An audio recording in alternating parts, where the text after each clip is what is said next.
Hello, good evening, everyone. Good evening, good afternoon, good morning, depending on what part of the world you are tuning in from. How are you? I hope you had a lovely weekend. I did. I had a very lovely weekend, and I thank God for that because these days you really can't we can't take anything for granted, I mean, I was on a meeting this morning and I was saying that because I think it's easier for people to complain about things that are not good about their day. But I was just sharing with all the other people on the at the meeting that you know what, we just need to thank God because we are still here. He has given us opportunity to witness another beautiful day. So regardless of all the challenges that we might have had in the past, we are still here. We have cause to thank God. A lot of people slept yesterday. They didn't even wake up this morning. So we have every reason to thank God. I mean, I keep telling people that one of the best ways to receive more in life is to be grateful more. Because when we are grateful, we don't even have the opportunity to be miserable. So for me, I think that I don't even know why I'm going this direction today because that is not supposed to be part of the agenda. But somehow, you see, I just like to move where the Holy Spirit leads me. So I didn't plan to go on that route at all. But seriously speaking, it is very crucial to be grateful. Yeah, good evening, Richard. How are you doing? It's very crucial to be grateful for every opportunity we have, every beautiful day we find. I'm not discrediting or making light of challenges that we have or problems that are in one day. Although those who are close to me, they know that I don't like to hear that word problem. I don't like people using it around me. I prefer something much more positive by saying challenges. So I will rephrase that. I take that back. So regardless of the challenges we might be facing for the day, I think for me, every situation that we find ourselves, I think the best thing to do, the best attitude to imbibe is to try and see what can we be grateful for in spite of what is happening. It's so important. You see, and if we have this attitude, it will affect different areas of our existence. Trust me, it will. Because the thing is, I was sharing with somebody, some people, I think it was during our Bible study or midweek program. I was sharing with some people and I was saying that, you know what, if one makes it a habit, when you wake up in the morning and you all through the day, if you keep thinking one after the other of things you can be grateful for, trust me, by the time you have finished mentioning all those things one by one and thanking God, it will be time to go back to sleep for the day. Try it, you will see. Because the thing is, I think it's just about the mindset. If we set the mind that nothing is good, trust me, nothing is going to work well. But if we set our mind on a positive note and we are grateful for things that we have seen, and we use what we have seen as a kind of a connection to even what we have not seen, life is going to throw to us other beautiful things. Well, it has worked in my own life, and I want to advise or admonish as many people as will bother to listen to try this. Now, that was just by the way. Yes, I don't even know why I went that route today. Let's get on to business. Well, good evening again, everyone. That was just a preamble. I don't know why I went into that, but maybe there is somebody out there that God wants the person to hear that they should minimize moaning and complaining and try to be more grateful, have a more grateful attitude towards life, towards God, towards circumstances, towards our situations. You see, because honestly, I don't know if I should just go this route because I'm not sure we are even going to be able to talk about our topic today if I go around that route, because that's happens to be one of the areas of my passion that I want to talk about. You see, because if one wants to complain, there is always endless reasons to complain.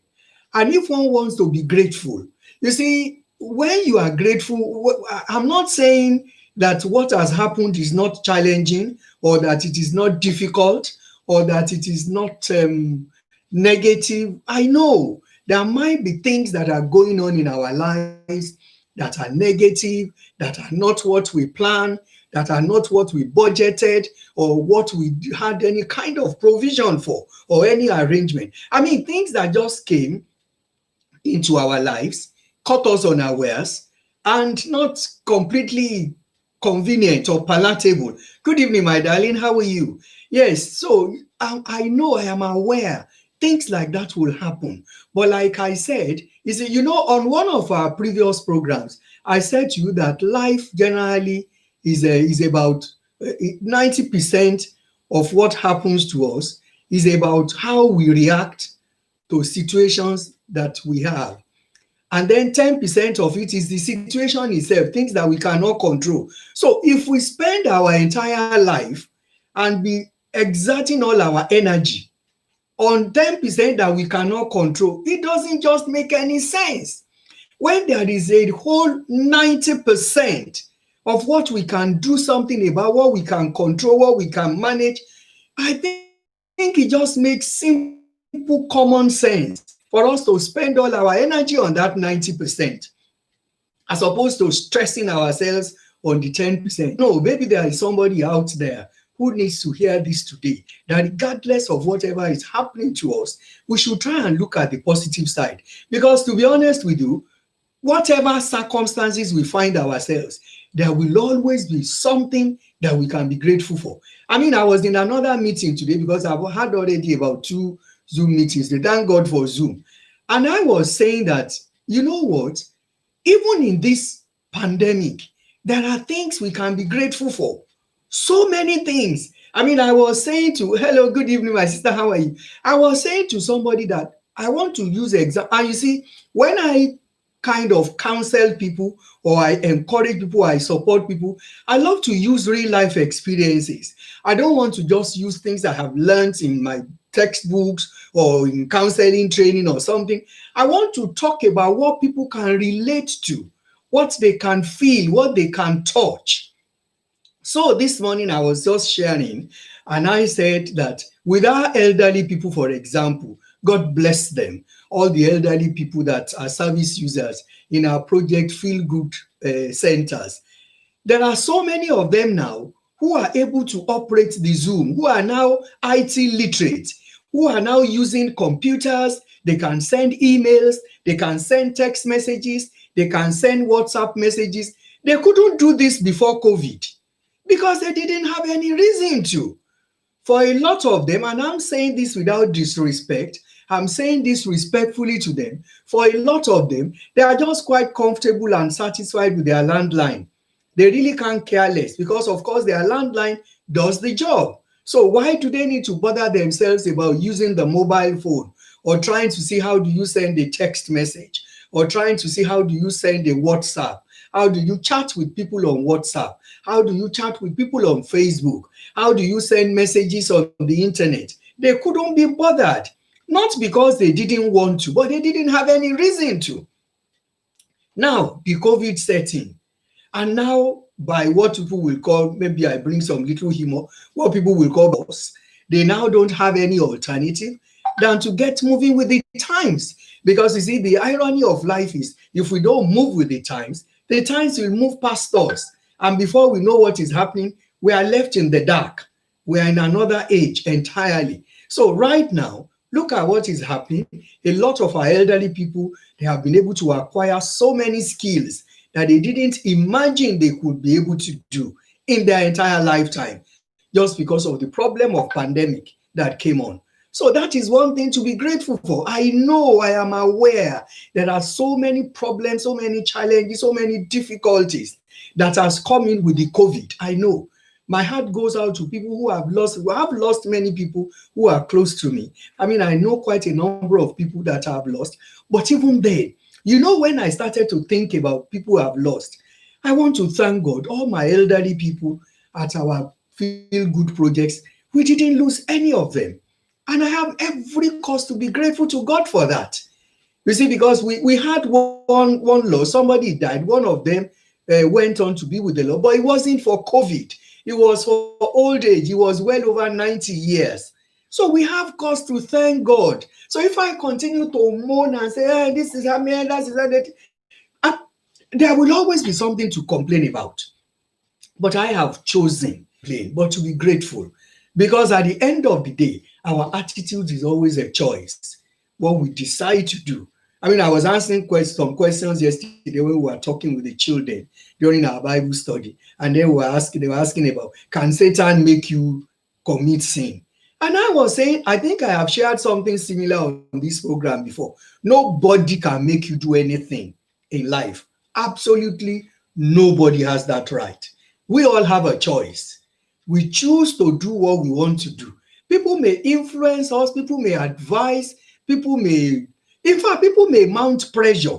At the end of the day, the ball is still in our court, whether we want to allow that pressure to press us down, or we want to decide, you know what, I know this is pressure, I respect you, I love you so much, but I'm sorry, at this particular time, I am going to disappoint you. I am not going to do what you have advised me to do. Because at the end of the day, the decision is ours. So let's get to business. Now, we are here today again for our program. Let's share it. And for those of you who are tuning in for the first time today, I'd like to share a little bit about Listening Ears. Listening Ears is an award-winning charity, and we've been running now for 14 years. We clocked 14 years on the 30th of October 2020, still counting. That means we're already on the leg of our 15th year. And for that, I'm very grateful to God. We thank God for the lives that we have been able to touch with our projects during the period of that 14 years. And the vision for Listening Ears is to provide emotional health and lifestyle support service. And like I tell people all the time, we have a number of areas where we are very passionate to provide the services that we set out to provide. And those areas of our passion is firstly about reducing isolation among elderly people, which we are really very passionate about. And we do that via our projects, Feel Good Centers, and Community Angels. And maybe I should quickly just tell you about those projects. Before the pandemic, we had two centers, one in Abbeywood, one in Thamesmead, and one of them the one in Thamesmead meets on Wednesdays, and the one in Abbeywood operates on a Friday.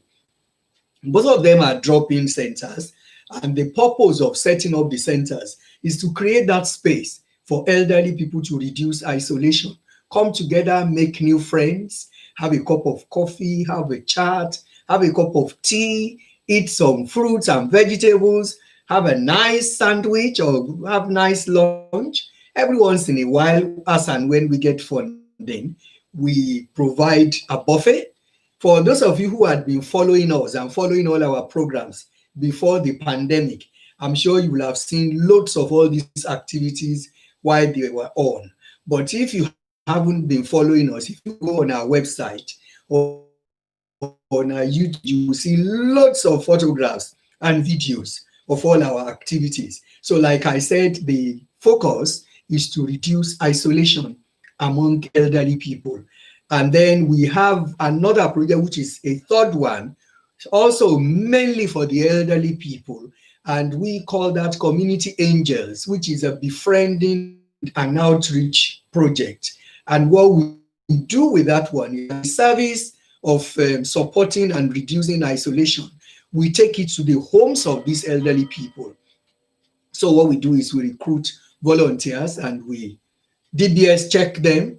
And then, of course, we will pair a volunteer. We match a volunteer to a service user. And the volunteer goes to visit the service user maybe once in a week. And then they have a chat, they have a laugh, just do something with the 1 hour that the volunteer is happy to give to the service user. And then we have found testimonies of those who are completely housebound, and they eventually, with a number of visits from the volunteer, they started to develop their confidence back and go back out on, or just go out, have a walk to the shops, or just do something more constructive with their lives, as opposed to just being stuck at home. So we thank God for that. And our other area of passion is about supporting young girls and nurturing them on their journey to adolescence. And what we did before the pandemic, which we are still doing, is to provide that space where girls can just be girls. And then they can receive support on that journey to adolescence. So because of the pandemic, all our projects have moved online. Workshops are online, the ones we do for the elderly people, the feel good center sessions, they are all online. Both of them we run on Wednesdays and Fridays from 12 to 3 o'clock. And so if you have any elderly person who you think will benefit, because we do exercises, we have qualified exercise tutor who comes around on those 2 days of the week and gets their limbs moving. As it is said, if you don't use it, you lose it. And we don't want them to use it, which is part of what we're even talking about today. Yeah, so for the girls, the workshop sessions are from Tuesdays to Fridays, from 5 to 6 p.m. in the evening, because of course all the girls go to school. And then on Saturdays, their workshop is from 11 to 1 o'clock in the afternoon.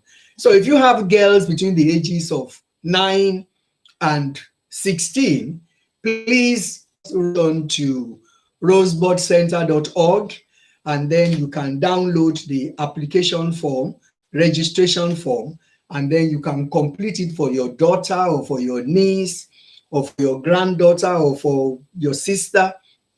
Download the registration form and email it back to us at rosebudcenter@gmail.com, and one of the members of the team will get back to you. So let's get into today's talk show. And then while we are talking, if there is anything you want to contribute, maybe you want to ask a question or you want to say something to buttress what I am saying or possibly to challenge it, you can either put on your comment on the chat box on YouTube, because I'm also on YouTube live now on Listening Ears YouTube channel, or you put it on the chat box on Facebook.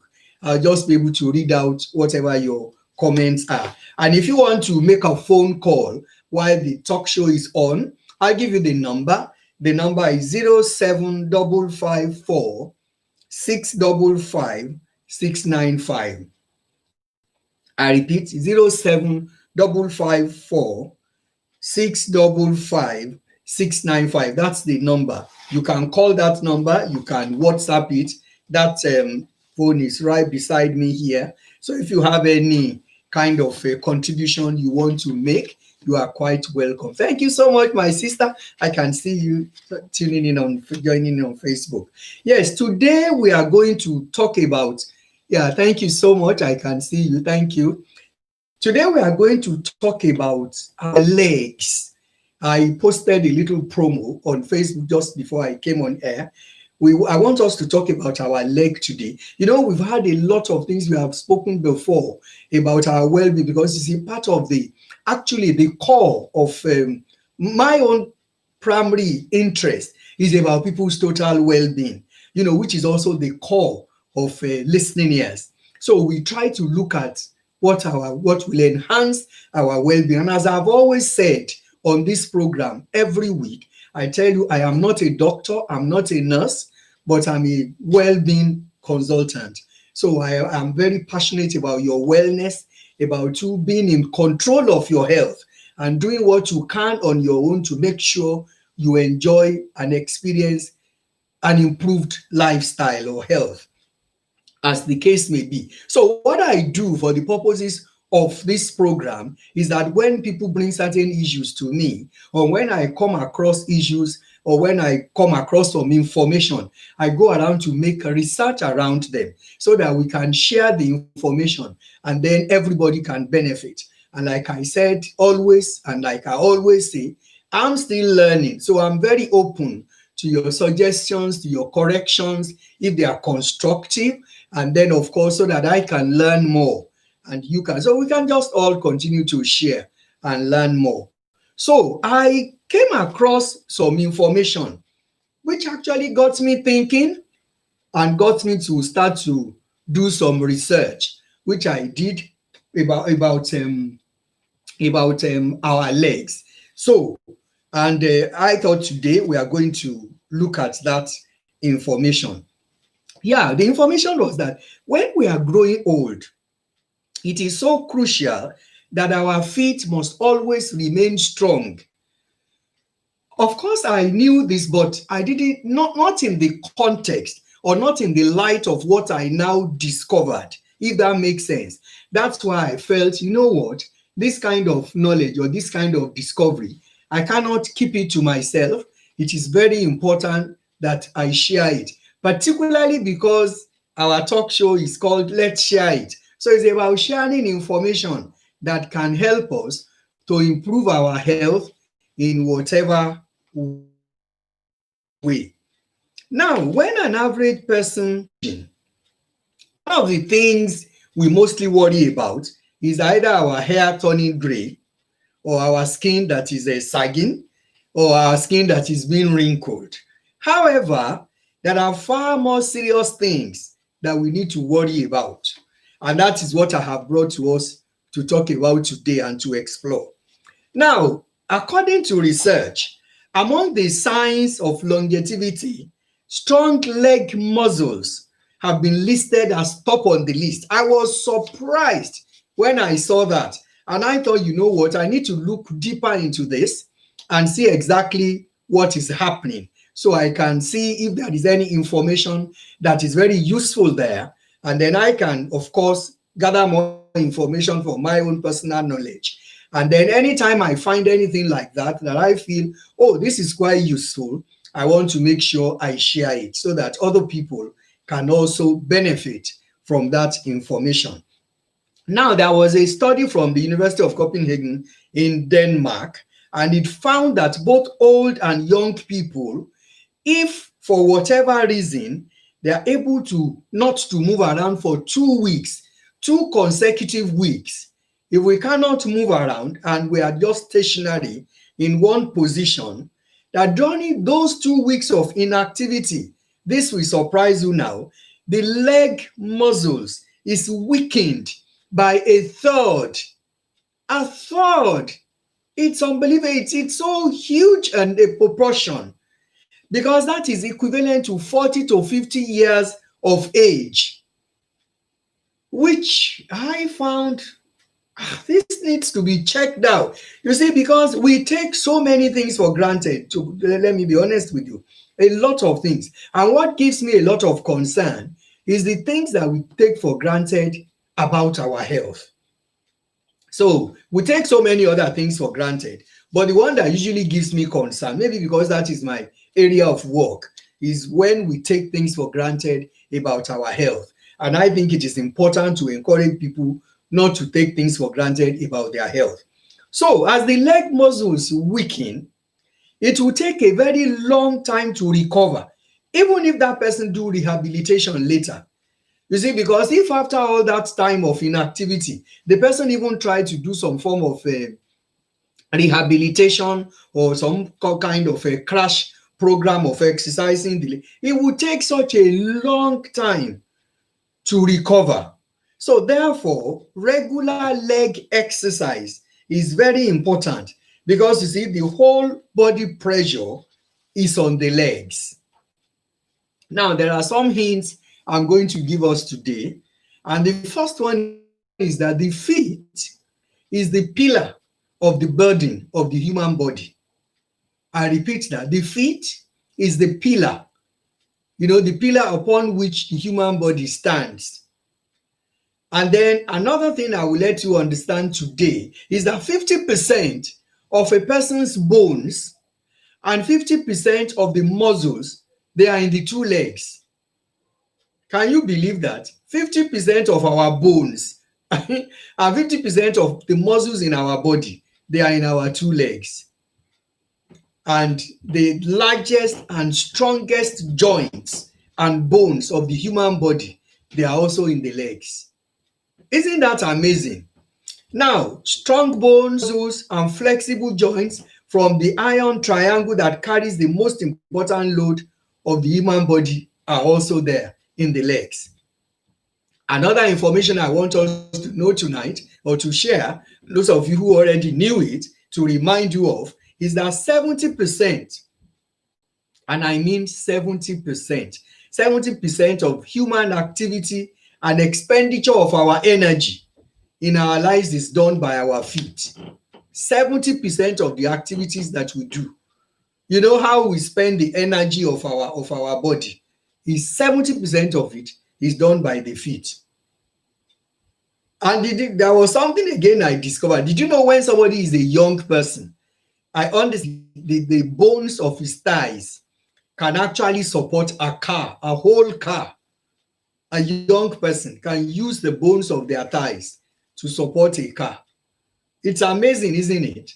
And to think that when this same person starts to grow old, if the person does not focus activity or exertion in the necessary places, it will even be difficult to sustain themselves, sustain their own body. Talk less of trying to support a car or something like that. Then the second point is that the feet is the center of body transport. And then another different percentages that I discovered that was really amazing is that 50% of the nerves of the human body in the legs, our two legs, they have 50% of the nerves of the human body. They have 50% of the blood vessels, and they also have 50% of the blood flowing through them. So it is this large circulatory network that connects the whole body. You see, I'm sure a lot of us will have an idea about all these things, but I'm not sure if it has actually crossed the mind of anybody that the magnitude of the percentage of dependency that is on the legs, it's mind-blowing. So it's not a part of our body we can take for granted at all. Now, the conduction channel can only therefore run smoothly on a pair of healthy feet. Because if feet are not healthy, that means the channel cannot run smoothly. So therefore, people who have very strong leg muscles, they will definitely have a strong heart. This is now how the legs is linked to the heart. Then the third thing is that aging, growing old, aging, actually starts from our feet. A lot of people don't know that. A lot of people think maybe it's when your hair is a gray, or maybe your skin is wrinkling and stuff like that. But actually, aging starts from the feet. Because as a person gets older, the accuracy and the speed of instruction transmission between the legs and the brain, it decreases. Unlike when we are young, because when we are young, it's so fast. The speed at which the legs communicate with the brains it's like lightning. It just piam, piam, piam, just like that. But when we start to grow old, the speed reduces. Additionally, there is something that is called bone fertilizing. It is a kind of a calcium in the bones, and it will sooner or later be lost because of aging. And that is why elderly people, they are more prone to fractures. So if this bone fertilizing is lost, you see, it will be, well, everybody will be losing it gradually. But you see, so when people are growing older, obviously the level and amount of the bone fertilizing will be reducing. And that is why that person will be so prone to fractures. But you will observe that as we age, if we probably suddenly hit our foot, maybe against a chair or something, when we are younger, maybe in another day or two, you won't even feel that pain anymore. But now, if you hit your same knee or something, against one little chair, maybe your dining chair or something. When you are maybe about 4 plus or 50 plus or 60 plus, you'll be surprised for several weeks. You will still be feeling it as if you have just actually hit that knee against that chair, and it's been maybe 1 to 3 weeks. So that tells you how much healing is delayed or is slowed down when we are growing older. So all these things, because you see, a lot of times people don't stop to think about these things. They just allow it to catch them unawares. And it doesn't make any sense. That's why I felt, you know what? It's good for us to share these things so that people can keep thinking about them. Well, not necessarily keep thinking as in thinking about it every day, but so that it crosses their mind and it's something they think about, every once in a while as needed. Then fractures in the elderly people usually trigger a series of diseases, especially fatal diseases such as brain thrombosis. So it is very important to avoid all these fractures as much as possible. And the only way we can do it is to pay attention to the legs.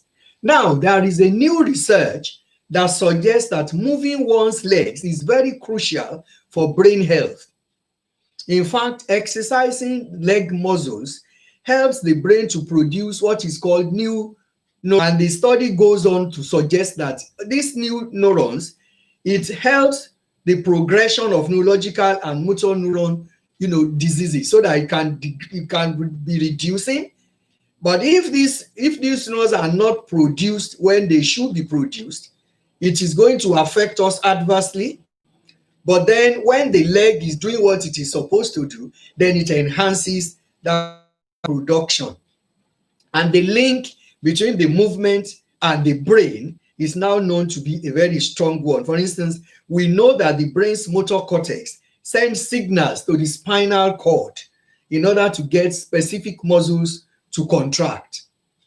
So interestingly, when some of the brain areas responsible for the movements are damaged, the brain tries, because the way God has formed the human body is for the body to be able to kind of repair itself in several circumstances. So when the brain areas responsible for movement are damaged, the brain on its own tries to repair itself through something that I understand is called neuroplasticity. And that is the neurons' ability to remap their connections, prompting a different part of the brain to take over. So the brain does that by itself. Recently, there are more and more research that have been focusing on the effect of the voluntary physical activity on brain health. And as soon as I get more information about that at different times, I will intimate us with this, because these are things that is important for us to rest off, so that when things are happening, we are able to understand why are they happening as they are happening, and then what are we supposed to do to be able to put things in the proper place and in the proper perspective. Now, for instance, there are some studies that have shown that exercise can induce neurogenesis, meaning that it can help the brain to form new cells, as well as counter the effect that aging has on the brain's hippocampus. That is the brain area for key memory, for information processing. So if that is not properly formed, then there is a problem. That is when you see that people start to get forgetful, people start to develop dementia and things like that.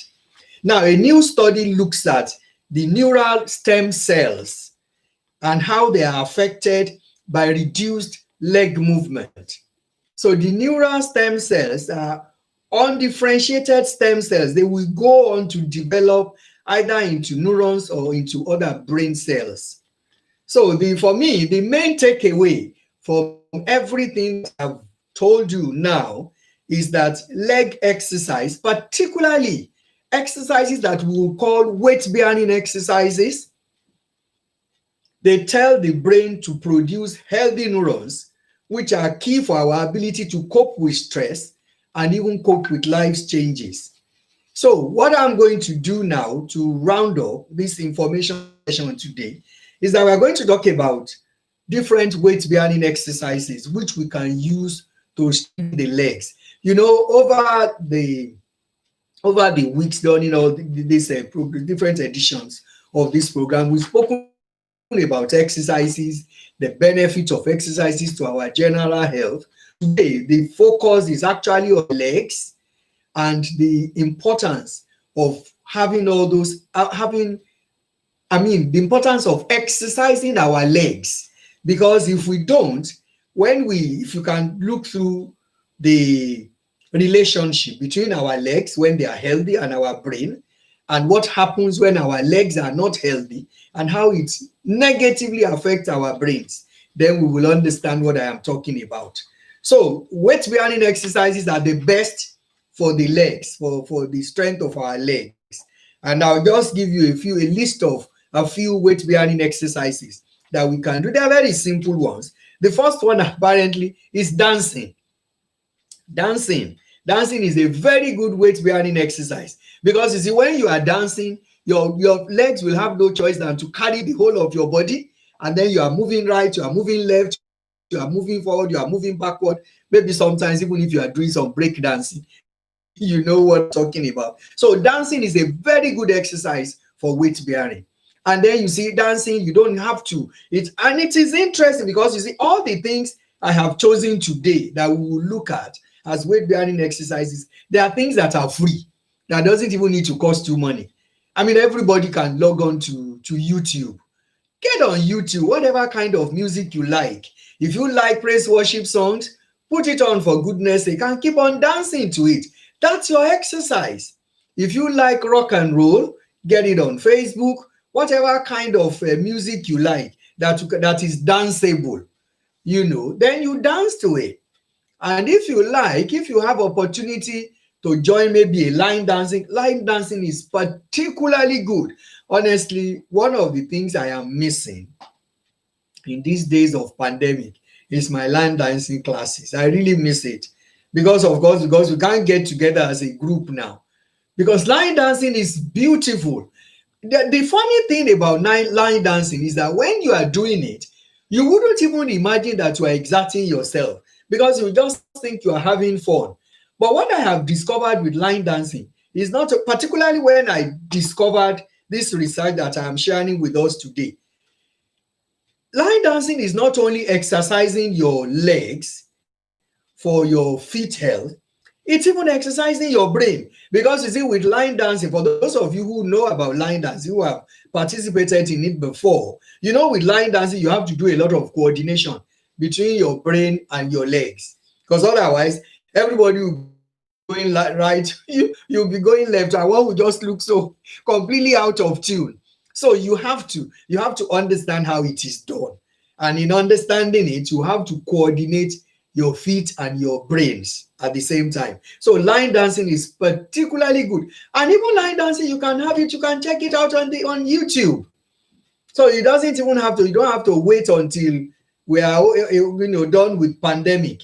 So you can get on YouTube line dance. You can say line dancing for beginners. So it can start to teach you, for those of you who haven't started before. But for those of us who have know a little bit about it, we shouldn't have much problem going on to the YouTube and just typing in line dancing sessions, and you get a lot of free sessions that one can participate in. Then the next weight bearing exercise is walking, which is also free of charge.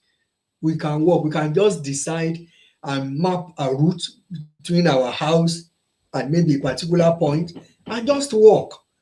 The walking, if we do about 30 minutes every day, that's enough. Well, we can do more than that if we can, but minimum, if we can do 30 minutes a day, that would be fantastic. And when we walk, apart from the strength it gives to our legs, in terms of what we have discussed today, walking generally is good for our health. Overall health is very good. It's amazing. Not just good, amazing. Then we can do hiking.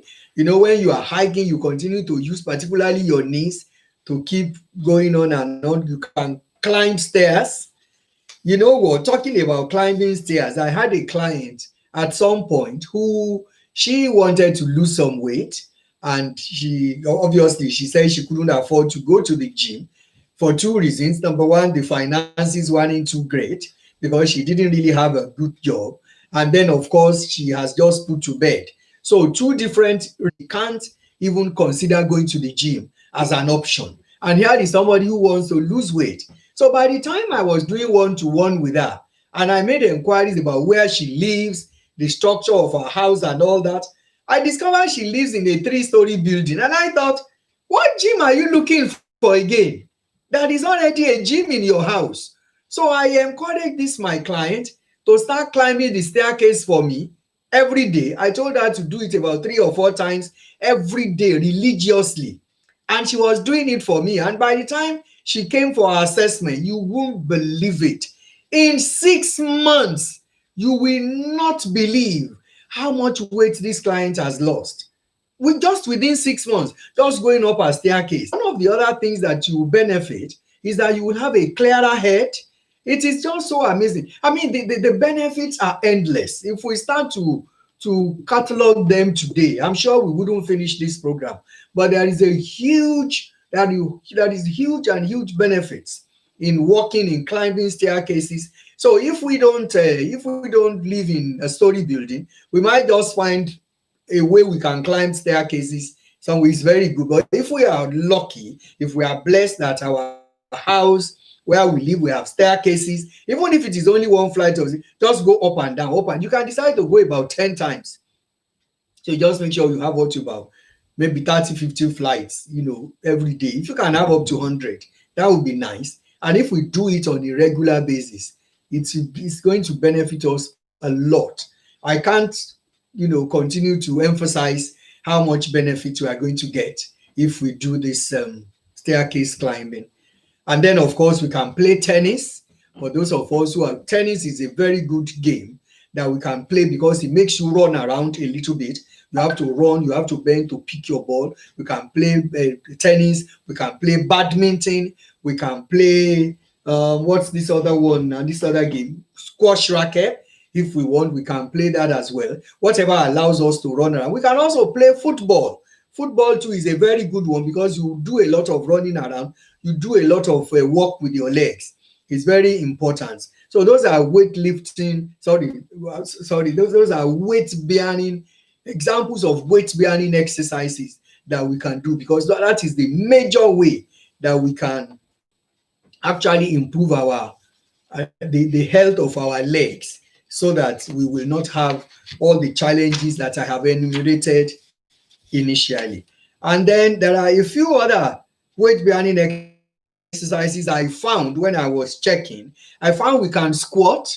If you stand with your feet slightly wider than your shoulders and your shoulders wide apart, you can squat. You bend or hinge about 30 to 40 degrees at the hips, and then you shift back and down as you bend your knees, and then you lower yourself into a comfortable position, and your knees should not extend past your toes. If you run through that, every day, repeat it about 10 times. It's very good exercise. Another one that you can do is your single leg standing with support. So you can take a chair when you are starting, because I don't want you to go and fall down now saying, because Tony said I should do XYZ. So if you take a chair, maybe the first time you are going to do it, and then you hold on to one side, you hold on with one hand to the chair, and then you bend one knee slightly, lift it up from the floor, bend it, and then put it down again, and do that.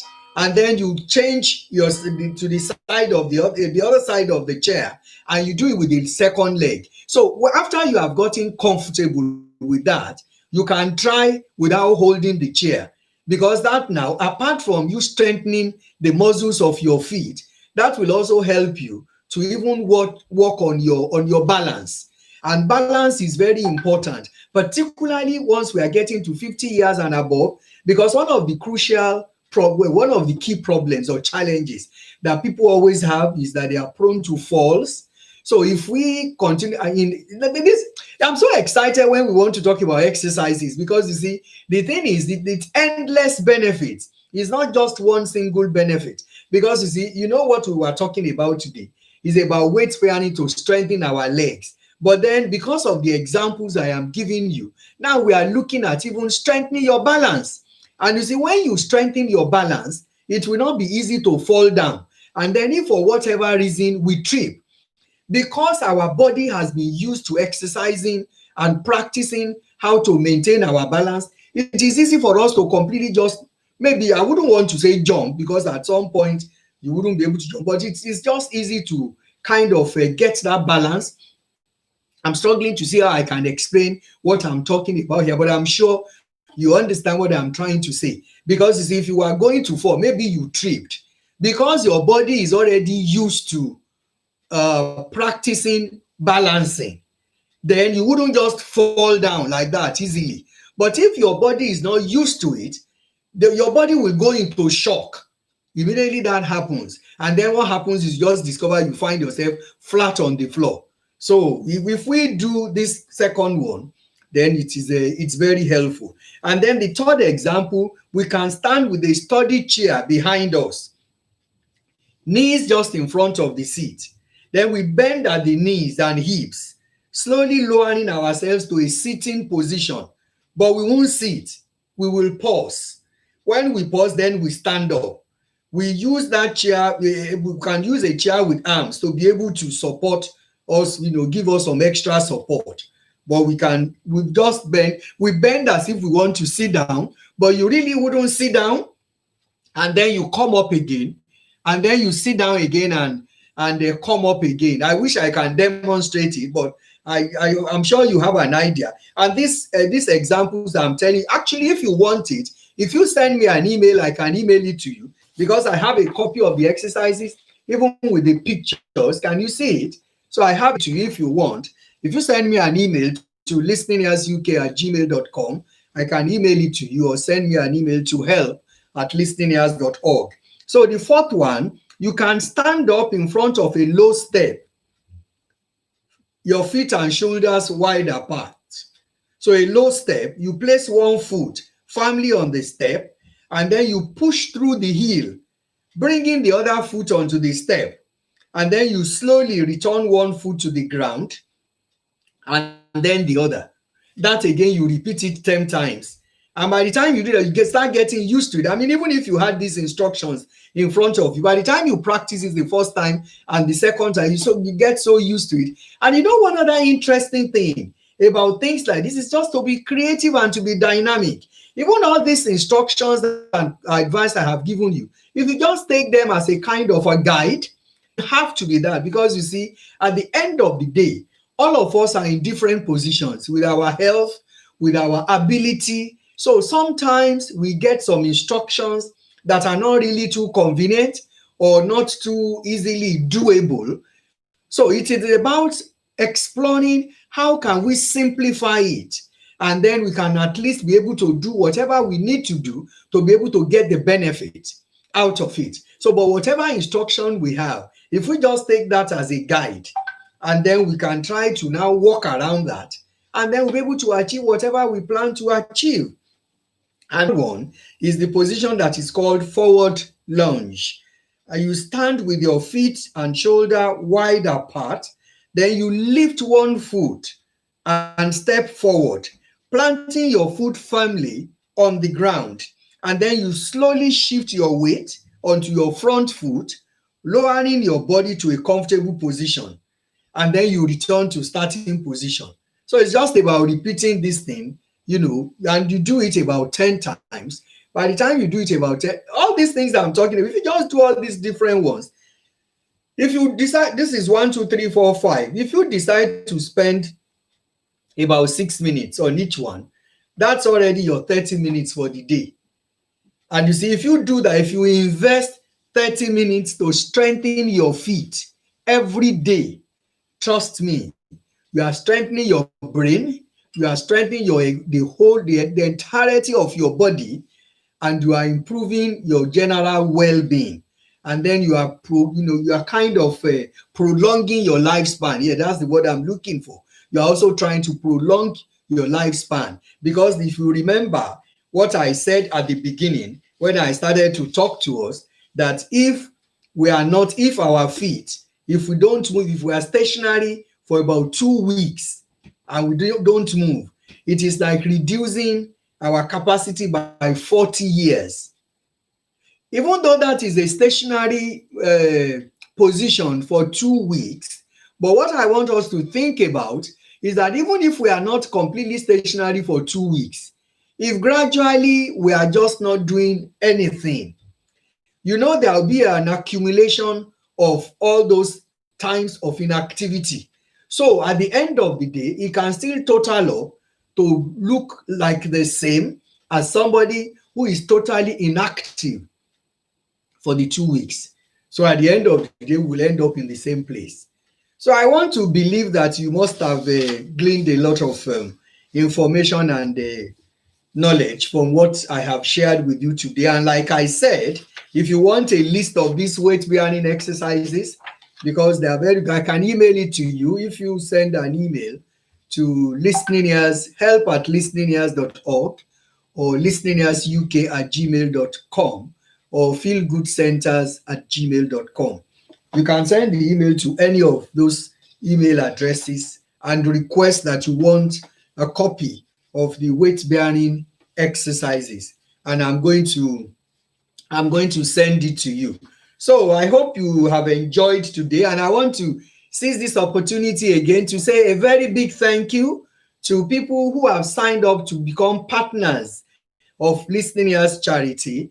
I want to use this opportunity to say a shout out to Annington Limited.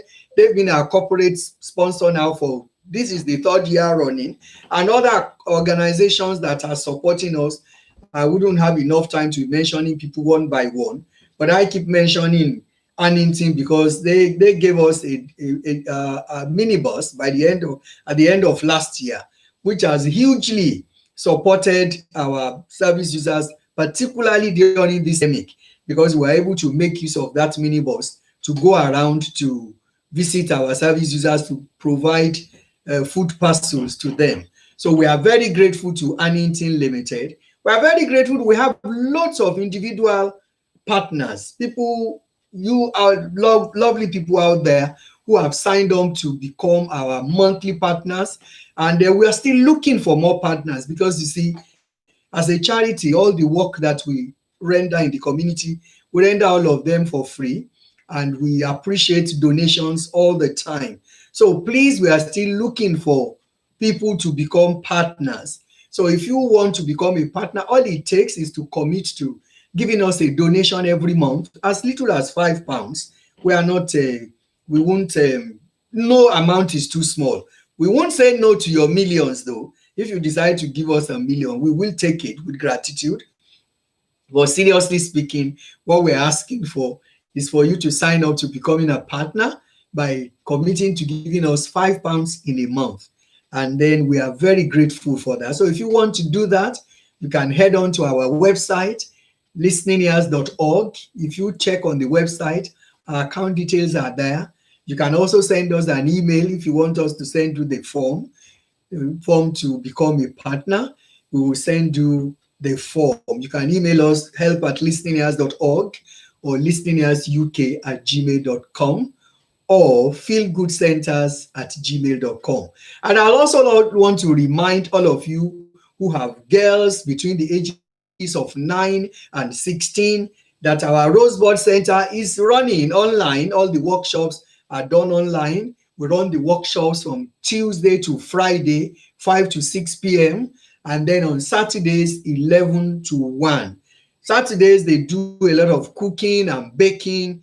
They just have fun. They have a lot of exciting time. And during the week, they do different workshops to build their confidence and to build their life skills. And then, of course, if you have any elderly person at home that wants to join our exercise classes, we run the Feel Good Center on Wednesdays and Fridays between 12 and 2 o'clock. So if you have anybody you want to sign up you head on to our website, listeningears.org, or you send an email to feelgoodcenters@gmail.com. So until next week, when we come together again, I want to say a very big thank you for your time. And if you have any questions, you can easily email it to help@listeningears.org. And until then, take good care of yourself and each other. God bless you for listening. Thank you. Bye.